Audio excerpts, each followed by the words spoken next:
Hello, Mamas! Hi, Papas! Hi, Papa Jack! Hello!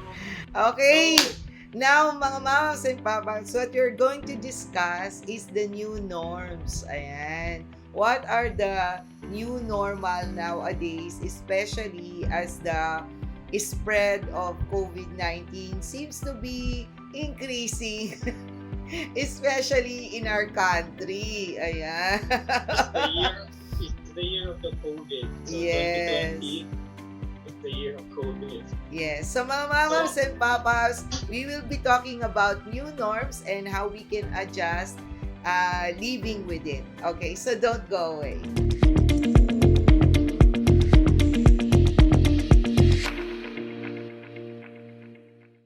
Oh, mga mamas and papas, we're back! Yes. so Ayan. sanay ka na ba? Sanay ka na ba dun sa term na new normal?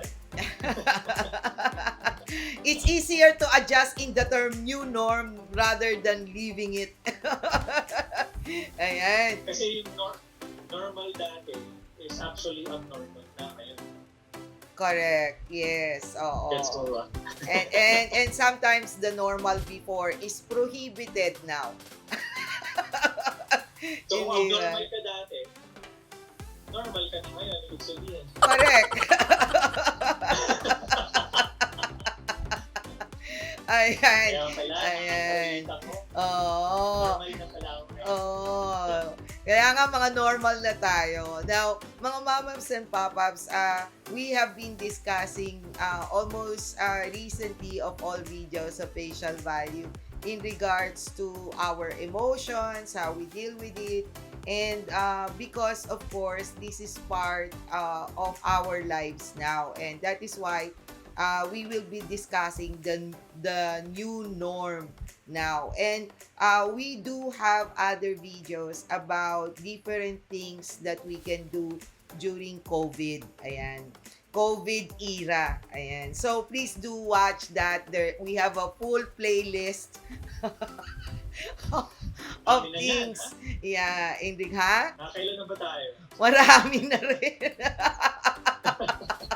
Dami na rin. Tapos, body pa rin na subscription. Ako, Correct. pa. Correct. Oo. Oh, maybe you should be inviting them, Jack, kasi maybe I don't have the charm. Ayan. So what do Wow. they should do pala? Of course, you have to stay in touch with us Aha. by subscribing to our channel, Yes. Facial Value, and then clicking the notification bell, and then as much as possible, mag-comment naman kayo mga mamaps and papaps. Sana alam namin na nandyan kayo. Correct. Tulog Oo. kami pag hindi kayo Correct. nagko-comment. Yes. And please do let us know if you have topics that you want us to talk about so that you will always give us a thumbs up. Oh, 'di ba? Oh, yan. Oh, yan ha. Si Papa Jack na nag-invite sa inyo, mga mamaps. Oh. New norm yan. Oh. Okay, so let's tackle what is one of the new norms now. Number one. Well, one of the things that I notice nowadays is socialization is not the same as before. So, for example, pag papasok tayo sa restaurants, ano ba na-notice mo, Doc G? I haven't been out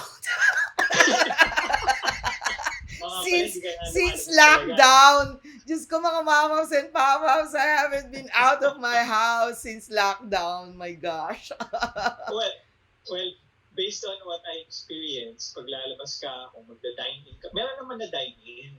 Okay. Kaya nga lang, kung halimbawa sa isang table na kakasya yung apat, kung magkakaharap kayo, now, dalawa na lang ang pwede. Tapos, mag-diagonal pa kayo, sitting diagonal each other. And then, merong transparent glass as a barrier para may social distancing.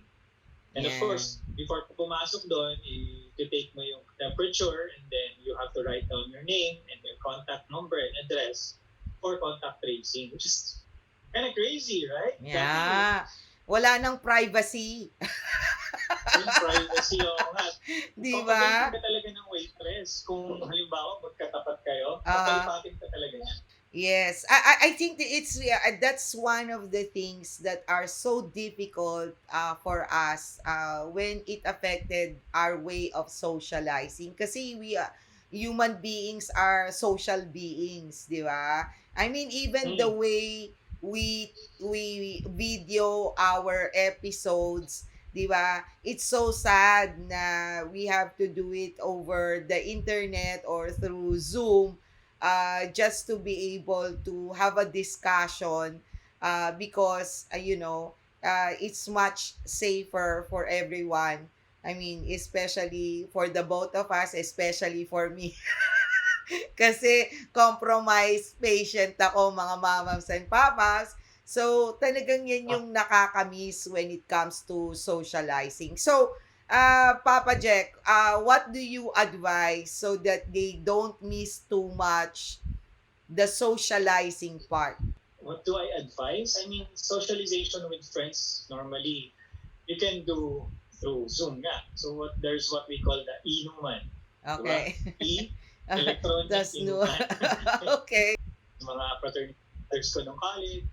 So we set a time together and then we can pull everyone. So mga 10 kami doon or 15 and then we drink and then talk. But Okay. it's fun kung one person, di ba? Ayan. At saka Kaya, yun mga mamoms and popops, we actually have a video on that, on COVID vlogs na na the things you can oh yeah, do. Yes, the things you can do as an activity, as a group. Ayan. So, if you do miss socializing, thank God for internet, which is very slow sa country natin. So, mga gobyerno, tsaka mga please improve the speed of our internet so that okay. kahit naman, yes, hoy, gising!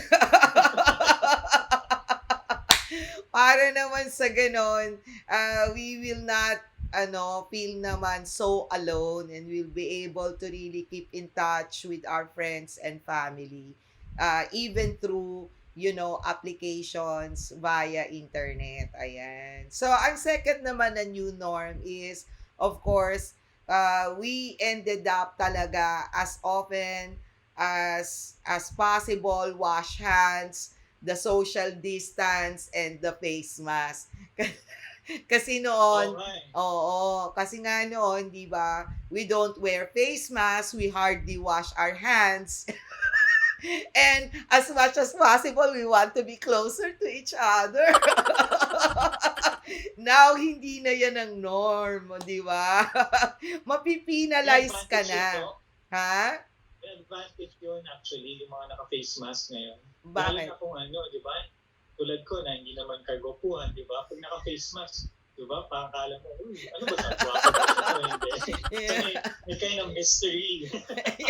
Kaya nga Kung sabi maganda nga yung nila, mo, this is the time not to date anyone. nakakaano, no? Na, Parang nakakapangdaya. Oh. nakakapandaya. Oo nga. So, Oh. Pero may kung hindi advantage maganda sa yung, hindi maganda yung ilong ko, tapos, pangit yung smile ko, pero maganda mata ko, pwede na, di ba? correct. Oo. Actually, isang advantage din yan kasi if you're too lazy, lalo sa babae, di ba? If you're too lazy to dress up and do your makeup, you don't have to do anything kasi naka-face mask ka na eh. Oh. So, tipid sa makeup. Di ba? Hirap Oh, pala, hirap pala maligaw mga pop-ups ngayon, no? Kasi hindi nila alam ano ba talaga, di ba? correct. Yes. Oh, number Oh, 3. well, talking about ligaw-ligaw, di ba? So, dating is very different right now. Kasi, Bakit? syempre, hindi ka na pwedeng umakit ng ligaw or hindi ka na pwedeng mag-date sa park or sa mall kasi social distancing. So, a lot of people, I guess, are doing the technology way of, the advanced way of dating through dating apps. Ikaw ba na-experience mo mag-dating apps? Hindi nga eh. Hindi. Ano Hindi ko eh. naman. Ay, hindi nga. Kasi nga Mama sa Pop-Ups recently as Right. kind of sort Right. of became single. Kaya lang, it happened in a different era. So, so it means I have to not date yet. Oh, yan yun. Yan yung message sa akin, di ba? Magiging tawag sa'yo, CC, Ano yung CC? COVID couple. Di ba?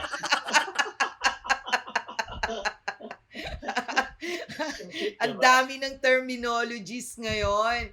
Oh, another new norm, mga mamas and papaps, is we ended up reducing or none at all or non-existence of traveling. Ayan. Kasi it's so hard to travel nowadays because una, if you're going to travel in countries that requires visa, eh, these countries are not issuing visa as a tourist. And then, of course, you need to have a lot of requirements like taking tests or even yourself, you're scared to be exposed in a closed plane na the air Ay, is just going around, di ba, yung ventilation. Bakit may nabago may, ba? hindi, may nabalitaan ako mura ang may binibenta akong ticket ngayon, plane ticket. Gusto mo? I'm afraid to ask kung ano yan. Oo, papaps. Baka gusto yung bumili ng plane ticket sa akin or Ano Mura lang. yan? Ano yung plane Joke ticket? lang kasi.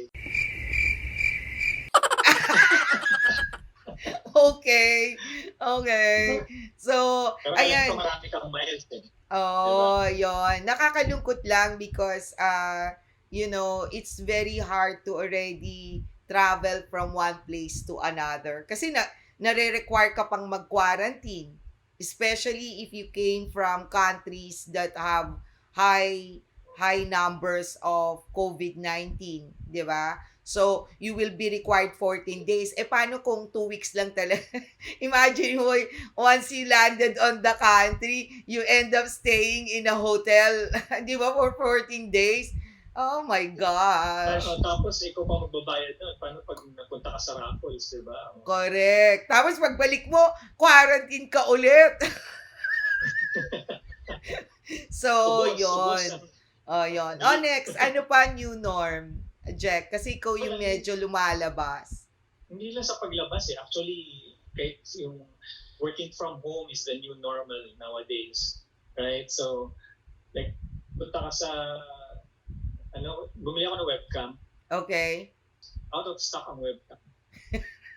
So, everybody is doing all their meetings at home, doing all their conference calls at home, which is probably gonna be a good topic, next time when let's discuss how to be more productive in work from home condition. So, ayan, mga mamas and papaps, if you like Jack's suggestion, please do comment below.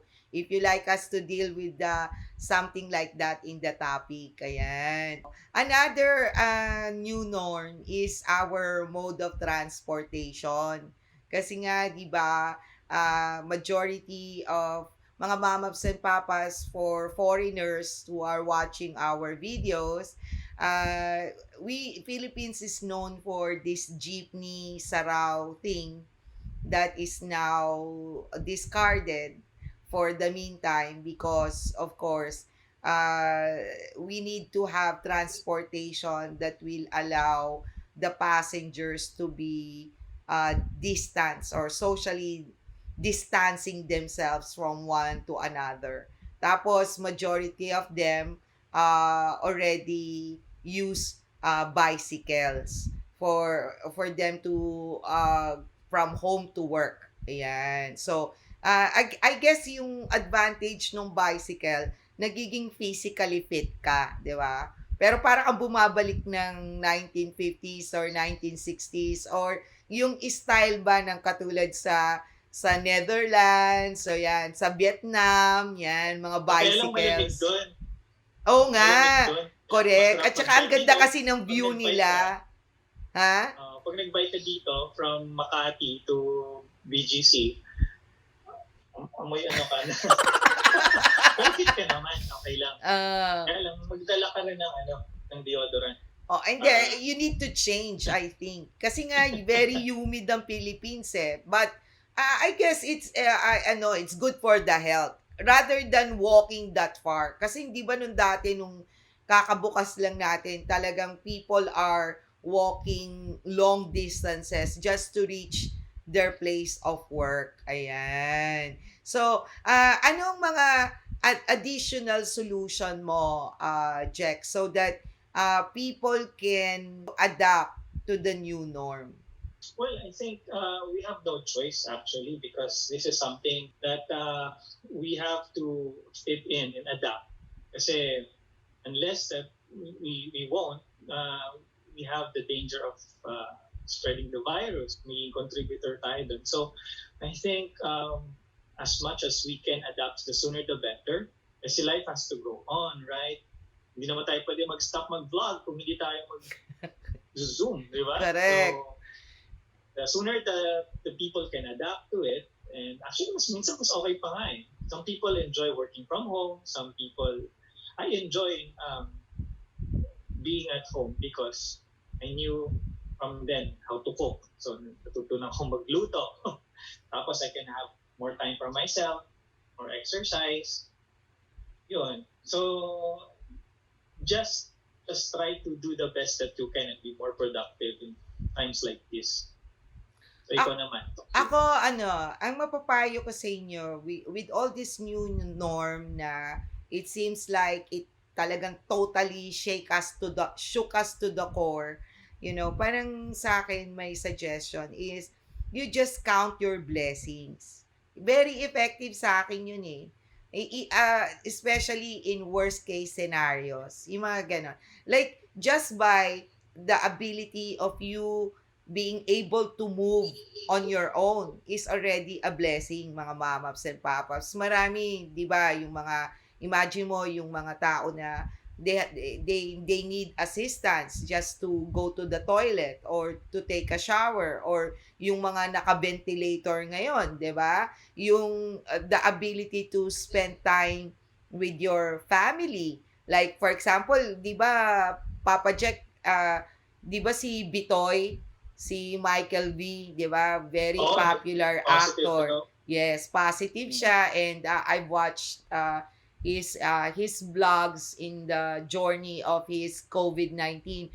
I mean, he misses his family. Pero we are so lucky na our generation or this era nung nangyari ang COVID-19, there is already a technology wherein you can still socialize with others. Yun nga lang, you are not physically present or physically closer, but still, technology gave us the gift to be able to still communicate. Imagine if this happened in 1970s, 60s.